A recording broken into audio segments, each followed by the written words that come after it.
accident corporel, c'est 7, je crois, entre la voiture et les deux roues qui sont motorisées. Attention, Ah non, on ne peut pas les mettre ensemble, deux roues ouais, motorisées. voilà, le problème c'est que... Non, c'est le même set pour les deux roues motorisées et pour les deux roues non motorisées par rapport aux automobiles. Allez, alors, on redit quel est le chiffre précis que tu mets. Nous avons ici deux experts, donc ils vont pouvoir nous confirmer. Au niveau des accidents corporels, Au niveau des accidents corporels, le facteur de risque d'un deux roues motorisé par rapport à un automobiliste, c'est 7. Et c'est le même pour les deux roues non motorisées. C'est le chiffre que j'avais. Non, c'est beaucoup plus dangereux le deux roues motorisé que le deux roues que le vélo. Les deux roues motorisées, c'est 2% du trafic et 30% des accidents. Donc, on va dire que le vélo, en soi, c'est voilà. voilà. Non, le risque d'accident vélo, il n'est pas très éloigné du risque piéton.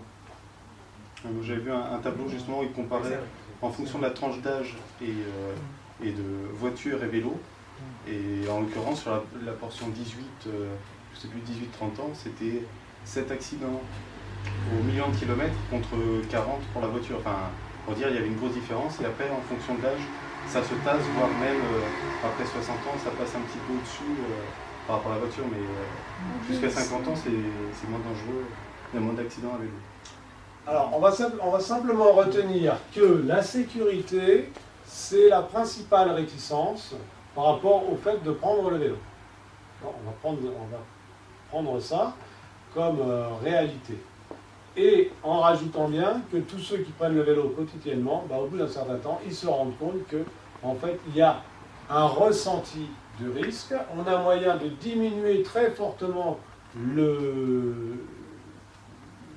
les risques qu'on prend. Parfois, c'est intéressant de se faire accompagner. Moi, je me souviens, lors d'une formation vélo, il y avait une dame, elle me disait toujours qu'elle avait peur. À chaque fois qu'elle s'arrêtait, elle avait peur. J'ai regardé comment elle roulait.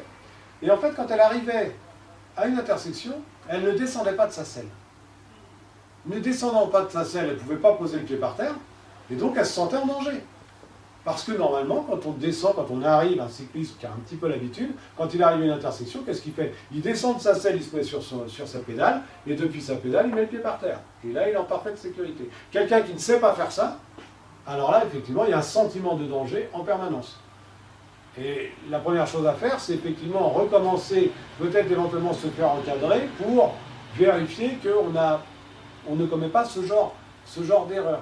Il y a vraiment parfois des erreurs vraiment grossières qui fait qu'on se retrouve en difficulté. Ou alors une erreur grossière aussi d'un débutant, c'est de serrer à droite. On serre trop à droite, résultat, les voitures vous passent, on vous prolonge. Alors qu'un confirmé, souvent, a un comportement qui est celui que j'ai, moi, par exemple. Je peux vous raconter à une certaine époque, j'étais à un endroit, il y avait c'était près de l'aéroport, et il y avait les voitures de location. Et le soir, ils devaient rapatrier d'un parking à l'autre toutes les voitures de location. Ils roulaient très très vite, et ils doublaient les voitures, c'était très dangereux. Donc la municipalité a mis des plots au milieu, pour que les voitures ne puissent plus se dépasser. Mais résultat des courses, les voitures elles roulaient toujours aussi vite, et s'il y avait un cycliste, c'était dangereux. Alors qu'est-ce que je faisais? Moi j'étais en plein milieu, mais en plein milieu. Sauf que je les entends les voitures et je les surveille. Dès qu'il y avait une voiture, je me retournais. Me retournant, la voiture savait que j'étais là, je l'ai pris en considération. J'attendais qu'elle ralentisse. Dès que j'avais senti qu'elle avait ralenti derrière, à ce moment-là, et à ce moment-là seulement, je me poussais, je lui faisais signe de passer, elle passait, en général, elle me remerciait.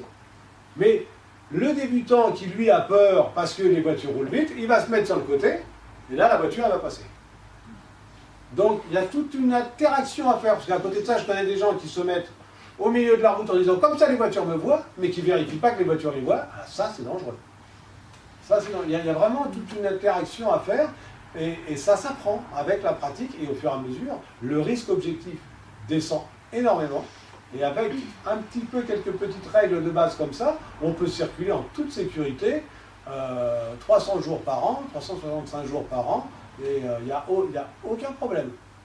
Mais il ne faut pas griller les étapes.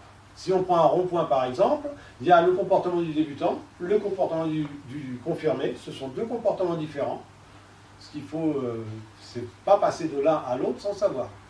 Alors, dans les ronds-points, qu'est-ce qu'il faut faire en vélo? Alors, les ronds-points, déjà, ça dépend un peu de la taille du rond-point. Première chose, le rond-point, le mieux, je te parle pour les petits ronds-points, c'est d'être dans le flux de voiture. Pour deux raisons. D'une part, les voitures. L'endroit où on est le plus en sécurité dans un rond-point, et là, je suis sûr de moi quand je dis ça, c'est lorsque tu es devant une voiture qui t'a pris en considération et qui te laisse passer. Parce que là, la voiture, elle bloque tous les autres derrière. C'est vraiment l'endroit le plus en sécurité. Moi, quand je me déplace avec mon fils, qui a des voitures qui laissent passer, que je vois mon fils, il est devant et que la voiture, elle est derrière, ben, je sais qu'il est en sécurité, là. Donc, c'est déjà, première chose, on prend sa place quand on rentre dans le rond-point. Après ça, de deux choses. Soit on est à l'aise. Souvent, il y a deux traversées à faire. Moi, je vais d'abord complètement à gauche. Et je vais faire tout le tour de rond-point. Alors ça dépend aussi si tu fais 3/4 de rond-point ou un demi-rond-point. Mais si tu fais une grande portion de rond-point, tu as tout intérêt à aller d'abord à gauche. Parce que les voitures sont pressées. Si tu es complètement à gauche, les voitures vont te passer. Mais si tu les surveilles, il n'y a pas de problème. Par contre, si tu restes, ou alors tu peux prendre ta place. Mais pour les débutants, c'est pas toujours très confortable. Et après ça, tu vas devoir à nouveau traverser. Là, pareil, échange, etc. Et en général, les automobilistes n'ont pas envie d'écraser les cyclistes. C'est comme ça que ça se passe le mieux. Ou alors, tu n'es pas du tout à l'aise. À ce moment-là, tu restes à l'extérieur, sur la droite. Les voitures te passent sur la gauche. Et là, il faut faire attention parce qu'à chaque intersection, une voiture peut te couper. Là, ça devient plus délicat. Mais le cycliste vraiment débutant qui n'est pas à l'aise, il va faire ça, il va s'arrêter à chaque intersection, il va passer. Là, au moins, il sera en sécurité. Ce qu'il faut éviter, c'est d'être in between, entre les deux. Le gars, il n'est pas encore assez à l'aise pour gérer sa place dans le trafic, mais il y est quand même. Là, et là où c'est piégeux, il y a une chose qu'il faut bien comprendre. C'est que l'automobiliste, il regarde d'où vient le danger. L'automobiliste, quand il conduit, il regarde d'où vient le danger. Quand il arrive dans un rond-point, et quand il est dans un rond-point, il regarde d'où vient le danger. D'où vient le danger, c'est d'où viennent les voitures, n'est-ce pas? Donc son attention sera la plupart du temps sur les voitures. Dans le cas de pistes cyclables sur le côté, attention. Parce que les automobilistes n'ont pas forcément leur concentration sur la piste cyclable. C'est d'autant plus critique que souvent des cyclistes, notamment des néocyclistes, se croient complètement en sécurité parce qu'ils sont en piste cyclable et ils relâchent leur vigilance. Là où au contraire, il faudrait être plus vigilant parce que l'automobiliste ne voit pas, surtout des fois il y a des petites haies, des petites choses comme ça, l'automobiliste ne voit pas le cycliste à côté. Et puis quand le cycliste se retrouve à nouveau dans le flux de trafic, pour l'automobiliste, il ne l'a pas pris en considération. Tout ça, c'est avec la pratique, de toute façon. Tout ça, c'est avec la pratique. Mais une règle, quand même, c'est se faire voir et être sûr qu'on a été vu. Et après ça, de la communication. D'accord pour la question de la sécurité? Ouais, moi, je voulais rajouter qu'il y a une statistique intéressante sur cette thématique, qui va tout à fait dans ce que tu viens de dire. C'est que plus le cycliste a d'expérience, plus le risque d'accident baisse. Il y a vraiment une statistique qui existe là-dessus. Et c'est flagrant, quoi. Il y a quelqu'un qui fait du vélo depuis des années, il a pratiquement chance d'avoir un accident. Moi, donc ça fait 40 ans que je fais du vélo et ça fait 10 ans que je me suis vraiment engagé un petit peu.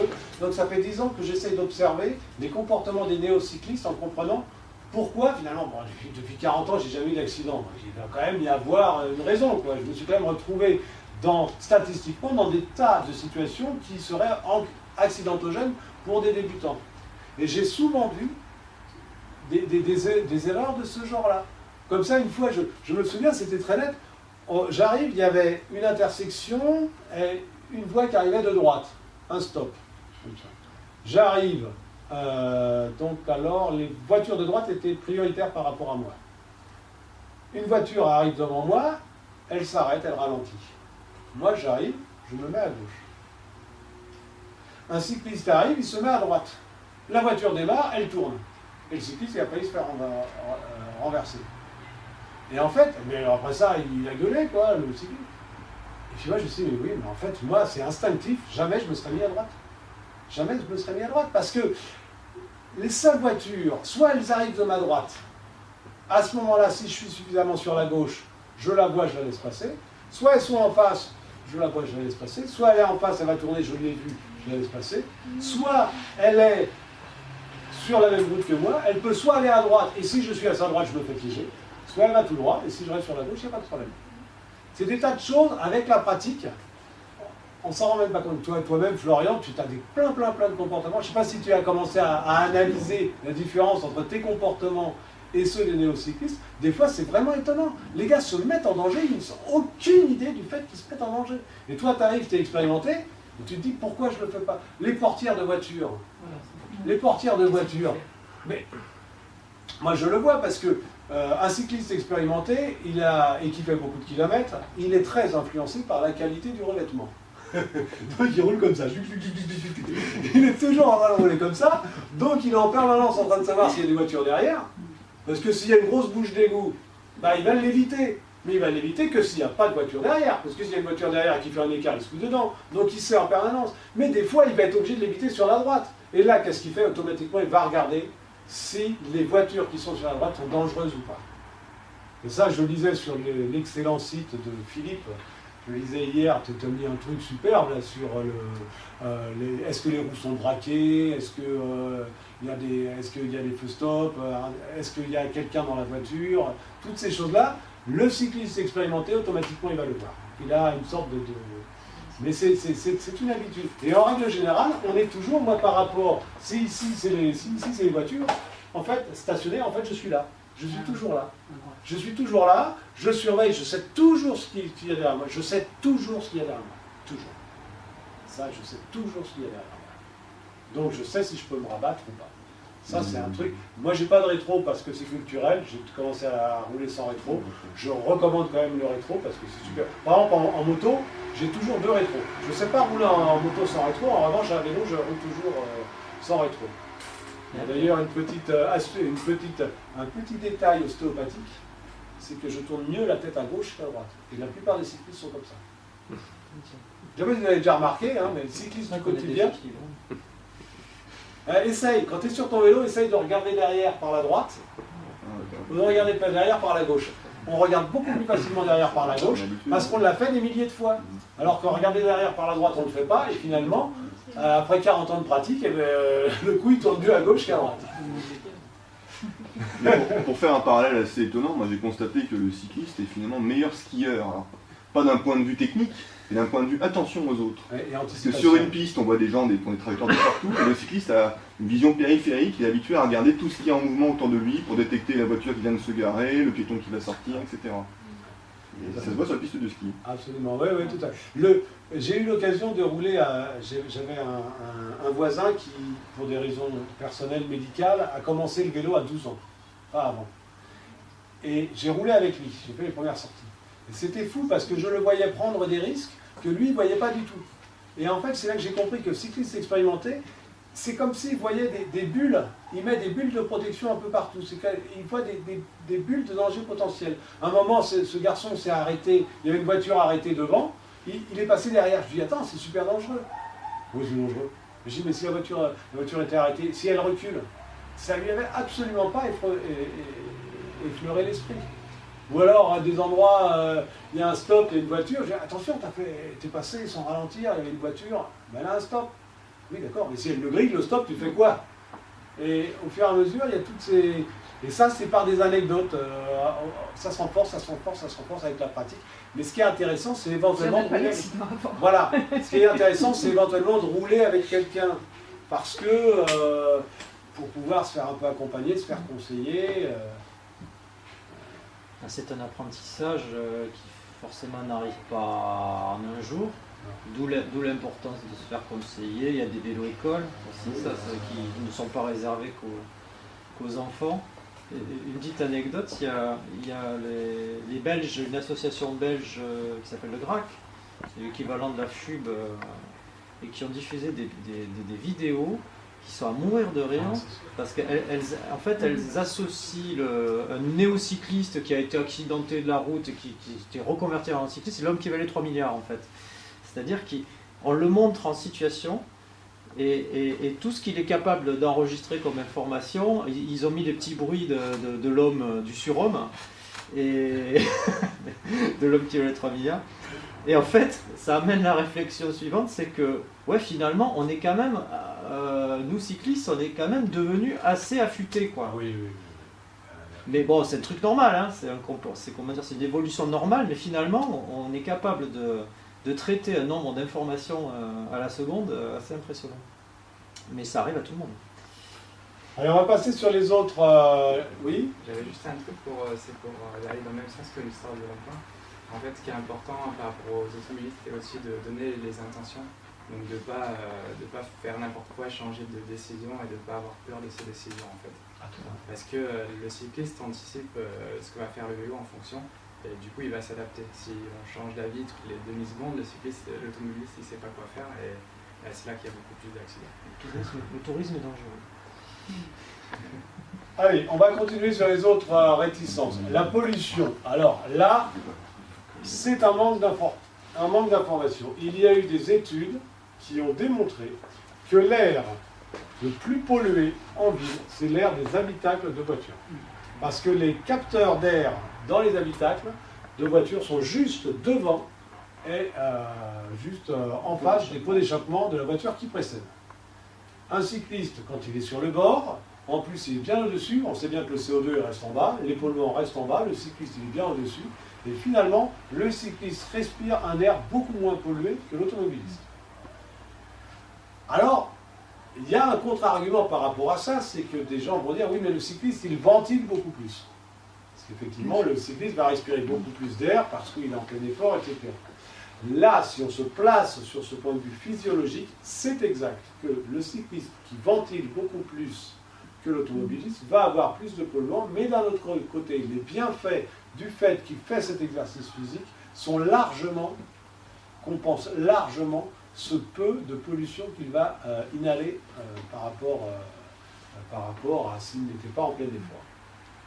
Donc ça déjà c'est le premier point. Et puis un autre point aussi, c'est que le cycliste, surtout le cycliste du quotidien, assez rapidement il arrive à trouver des petites astuces. Hein, on parlera tout à l'heure des bus cyclistes. Il y a toujours moyen, on peut pas passer par un petit lotissement, il n'y a pas beaucoup de voitures, une petite route parallèle, etc. Quand on est dans la voiture, on ne se rend pas compte parce que finalement on a tendance à prendre toujours le même chemin. À vélo, on a plein d'autres possibilités et souvent il y a des possibilités de trajet beaucoup plus agréables, peut-être un petit peu plus long, mais beaucoup plus agréables et beaucoup moins pollués. Donc la pollution, la plupart du temps, c'est un faux problème.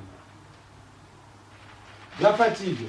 Bon, ben alors là, soyons clairs, plus vous vous entraînez, moins vous êtes fatigué. Là, il y a un cercle vertueux, c'est extraordinaire. Je me souviens, lorsque j'avais déménagé, j'étais passé d'un trajet, j'étais à 10 km de mon travail, je suis passé à 20 km. Au début, je me suis dit, bah, je ne le ferai que 2 fois par semaine, parce que ça fait beaucoup, 40 bornes. Et puis un jour, j'ai eu ma moto qui est tombée en panne. Je me suis dit, allez, à partir de demain, c'est vélo tous les jours. Depuis, je n'ai plus jamais été fatigué. Quand vous faites ça tous les jours, vous avez une condition physique incroyable et la fatigue, vous la connaissez plus.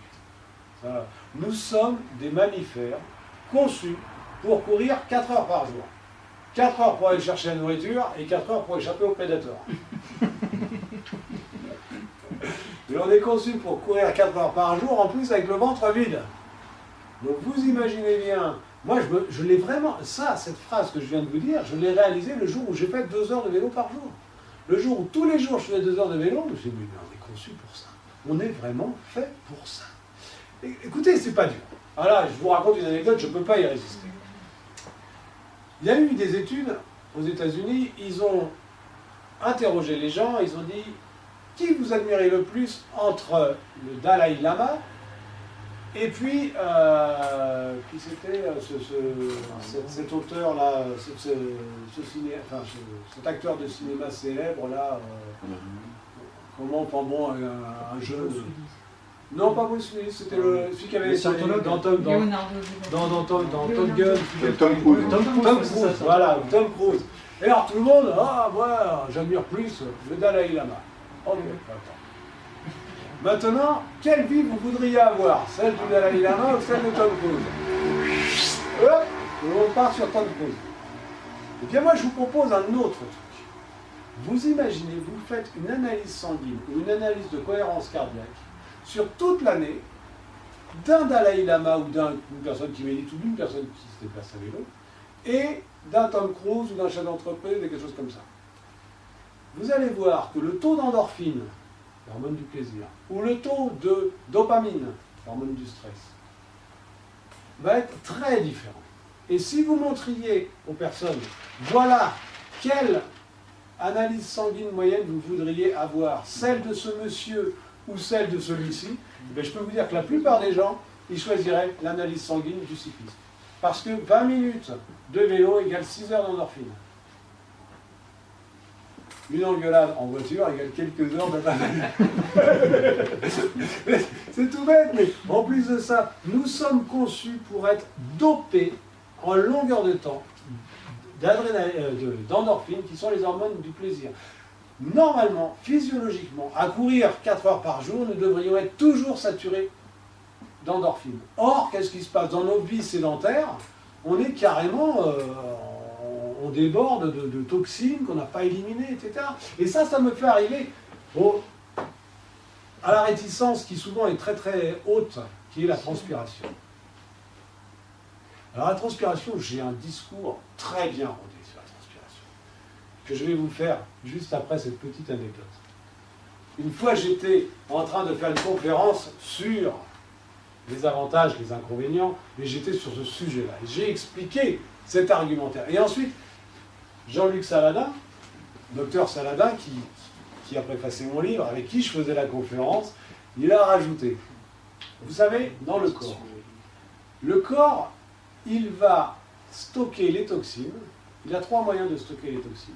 Soit au niveau des reins, soit au niveau, on ne peut plus le deuxième, soit dans la peau. Alors, il y a les reins et il y a, je me rappelle plus, le foie, voilà, les reins, le foie.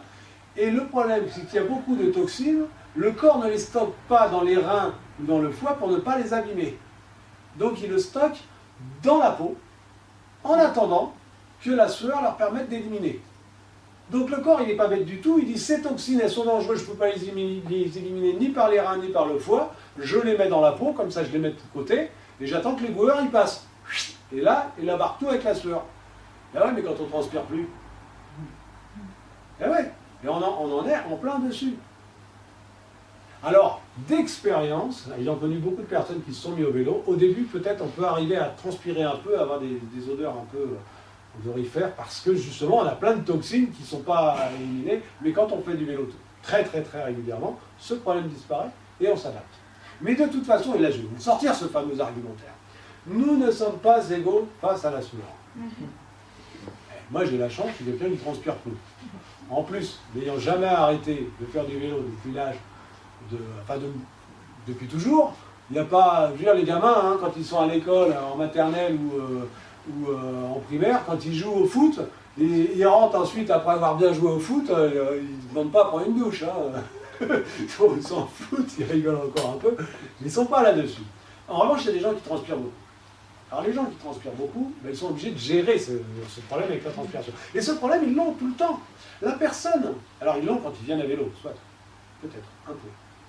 Mais quand ils prennent les transports en commun, en plein mois de juillet, à Paris, qui montent des escaliers, qui les descendent, qui sont serrés les uns contre les autres et que le bus il n'est pas climatisé, etc., et qu'ils arrivent au boulot, ils ont au moins autant le problème de la transpiration que s'ils étaient venus à vélo. Mais il y a une grosse différence. C'est qu'on ne leur demande pas « Ah, t'as pris une douche ?» On ne leur demande pas. Ou le gars qui n'a pas de clim dans sa voiture, on ne lui demande pas « Est-ce que tu as pris une douche ?» Ah, t'as pas la clim dans ta voiture, il fait chaud aujourd'hui, est-ce que tu as pris une douche? Non, c'est culturel. Et si vous êtes à vélo, même si vous ne transpirez pas, les gens disent « Ah, t'es venu à vélo? Ah, mais t'as pris une douche ?»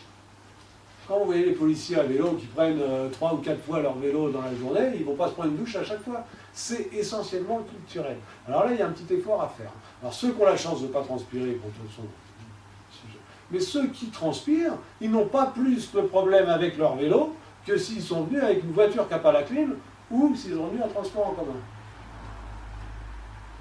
Vous êtes d'accord? C'est bien mon raisonnement. Hein. Il y a un autre argument, c'est le vélo électrique. Ah! Monsieur est un adepte du vélo électrique. Alors ça, Effectivement, mais là, le pauvre docteur Salada te dirait oui, mais tu transpires plus, donc tu n'élimines plus les toxines.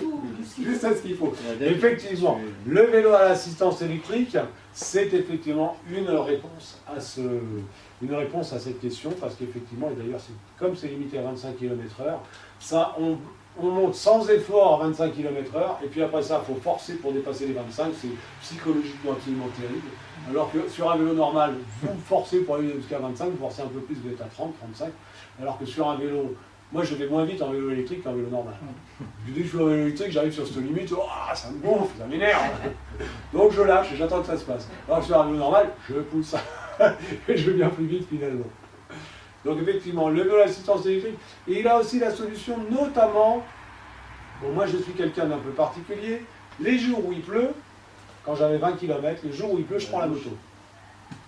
Pourquoi les gens disent pourquoi ils ne prennent pas la voiture? Je préfère prendre la moto. Pourquoi? Parce que la moto, je prends la combine de pluie et je suis complètement étanche. Ce que je ne peux pas faire avec le vélo, sauf le vélo à assistance électrique. Parce que le vélo, sur 20 km, un vélo et une combinaison de pluie, c'est pas possible, on arrive, c'est pas gérable, c'est très difficile déjà. On peut gérer l'effort avec un vélo. Même sur des trajets relativement longs, justement, si on sait on a un rendez-vous important, que ça m'est arrivé, dire tiens, je vais à une telle réunion, je vais quand même essayer de rester clean en y arrivant, on roule un peu plus doucement, on force moins aux côtes ou à des endroits un peu durs et on arrive et on prend l'air en plus. Absolument. En plus, on a naturel. Il faut lever les pieds les quelques derniers kilomètres, voilà. Si jamais on a forcé un peu, on sait qu'on a forcé un peu, on lève le pied les quelques derniers kilomètres et puis ça se gère très très bien. Puis sinon avec une douche sur le lieu de travail. Alors sinon, s'il y a une... Alors, là je le dis pour ceux qui sont responsables du plan de déplacement, etc., la douche, c'est vraiment quelque chose, c'est un incitatif. C'est-à-dire que s'il n'y a pas de douche, les gens vont vous dire, moi j'attends qu'il y ait des douches. Mais il y a parfois des gens qui viennent, ils attendent qu'il y ait des douches, le jour où il y a des douches, ils se mettent à venir à vélo, puis après ça, ils se rendent compte au bout d'un certain temps qu'ils finalement, ils n'ont pas besoin de douche. Mais il a fallu qu'ils passent par cette étape de la douche. Ça dépend des gens, hein. Encore une fois, ça dépend vraiment des personnes. Après, les vêtements de rechange aussi, ça. Oui, il y a les vêtements de rechange. Moi, quand j'avais 20 km, j'étais en tenue cycliste et j'arrivais et je me changeais. Et il y a toujours moyen de se changer dans les toilettes ou ailleurs ou dans les vestiaires. Il y a toujours moyen. Et ça, d'ailleurs, c'est autre chose par rapport aux réticences, c'est ce qui concerne l'image. C'est-à-dire que nous sommes des latins. Et ça, c'est quelque chose que je dis souvent, on ne va pas convaincre quelqu'un qui a besoin d'avoir une belle voiture prestigieuse, on ne va pas le convaincre d'aller sur un vélo pour avoir l'impression d'avoir l'air d'un plouc. En revanche, s'il a un beau vélo à assistance électrique qui a coûté 3 000 €, on ne va pas le soupçonner d'être sur un vélo parce qu'il n'a pas les moyens financiers. S'il a un super vélo avec la tenue de Lance Armstrong, on va dire tiens, mais t'es sportif toi. Moi je l'ai vu quand je venais en tenue cycliste, les gens, ah mais tu viens d'où? Ah, tu fais 20 km tous les jours, et pas d'un seul coup, ça devenait valorisant, ce qui est intéressant. Alors que parfois, il y en a qui ont peur de ce regard. Heureusement, les mentalités évoluent, mais ça reste quand même encore un petit peu ça. Maintenant, il y a tellement d'identités différentes du cycliste qu'on peut trouver sa propre identité. Image de modernisme parce que je suis écologique, parce que je suis sur un vélo à assistance électrique, parce que je suis moderne avec ce vélo à assistance électrique. Image moderne parce que j'ai un vélo pliable, que c'est super pratique, parce que voilà, j'ai mon vélo. En plus, il y en a qui sont très rigolos. Je vois Philippe ici, le nombre de fois où tu as dû démontrer le fonctionnement, comment ça se plie, ça se déplie, c'est plutôt valorisant, les gens s'intéressent à vous. Je veux dire, allez faire descendre quelqu'un pour voir la nouvelle voiture de sport d'un collègue, vous y arrivez. Allez faire descendre quelqu'un pour faire voir votre nouveau vélo, en général, c'est beaucoup plus dur. Mais si c'est un vélo pliable, des fois, vous avez un vélo électrique, des fois, vous y arrivez. Un peu. Voilà. On en est où? Qu'est-ce qui est intéressant? La distance. Ben ça, c'est juste une question. Jusqu'à 8 km, c'est vraiment pas important. 8 km à vélo, c'est une demi-heure maximum, en roulant vraiment très cool. C'est vraiment pas... J'avais une fois interrogé... comment il s'appelait le responsable du Uber, je crois, le responsable... Hubert Peigné. Hubert Peigné. L'ancien Monsieur Vélo national. Ancien Monsieur Vélo, un grand spécialiste. J'avais interviewé, il avait trouvé l'interview dans le livre. Et je lui avais dit, d'après vous, pourquoi les gens ne prennent pas le vélo? Et il dit, avant tout, la méconnaissance. La méconnaissance. on ne sait plus combien de temps il faut pour faire 1 kilomètre à pied. On n'en a aucune idée. Parce que les gens sont toujours en voiture. Et quand les gens commencent à prendre le vélo, waouh, mais finalement, on en fait des kilomètres à vélo. C'est très rapide. Et donc, 8 kilomètres, ça passe très vite.